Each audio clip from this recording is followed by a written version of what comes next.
gudoomiyaha xisbiga mucaaradka ee wadani ee gobolka Awdal Maxamed Aadan Suldaan ayaa waxa uu jawaabo kala duwan hawada u mariyay laba nin oo ka soo kala hadlay magaalooyinka Gabiley iyo Berbera kuwaasi oo iyagu gobolka Awdal dhaleecayn iyo hadallo kala duwan u soo jeediyay. Maxamed Aadan Suldaan ayaa dabcan waxa uu sheegay in gobolka Awdal uu haatan ku jiro marxaladda ugu wanaagsan ee nabadeed. Maxamed oo amuurtaasi tafaasiil dheeraad ah ka bixinaya waxa uu yiri nin shalay toole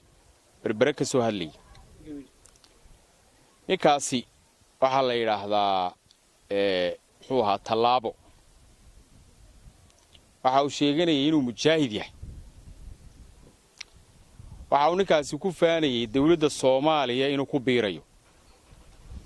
waxa kale uu ku faanayay gobolka waqooyiga Soomaaliya in beesha reesha Isxaaquni gooyin karto oo aanay cid kale gooyin karin aad baan horta ugu mahadnaqayaa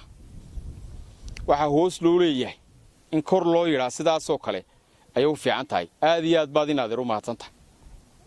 haddii aad waqooyi ka gooysay Soomaaliya وعدالة الدراء دوني سنة تكون حكونتها هذنا. وجو ركبة جرا يقول إنتو دكاسي قوسن كرا. ركبة جرا إنتو دكاسي قوسن كرا. ولي وانا نوي سيسني.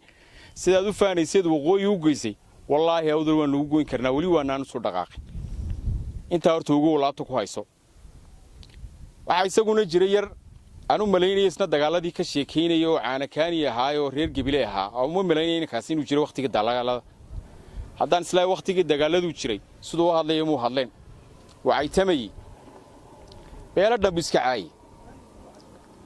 Soomaaliland nabadeedu waxay ku xidhan tahay madaxweynaha maanta jooga colaadeeduna waxay ku xidhan tahay madaxweynaha maanta jooga Awdal kuma xidhna Gadabuursi kuma xidhna Sool Sanaa kuma xidhna midna kuma xidhna madaxweynaha ku xidhantay haddii uu cadaalad sameeyo oo isagu tanaasulka madaxweynaheenu wuxuu yaqaanaa nin jabay haddii uu sameeyo tanaasul oo madaxweynuhu ka tanaasulayo xuquuqda dadka iyo degta ku sito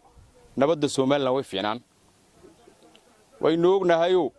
xumin commission ay ku kala bixi laayeen xisbiyadii waa xubno commission ay ku kala bixi laayeen xisbiyadii waa madaxweynaha dhan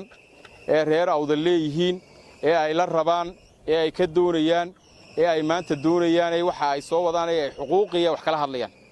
reer Awdal waxaan leeyahay madaxweynaha xuquuqa kala hadashaani waa madaxweynaha xisbiyadii laba xubnood oo commission ay isku dhaqaaqi lahayn Marokooga cirka tagi gobolka Awdal guud ahaan nabad baa ka jirta balaayo aanay xukuumaddu wadinin ma jirto dib aanay xukuumaddu wadinin ma jirto waxaanu ugu baaqaynaa oo aanu leenahay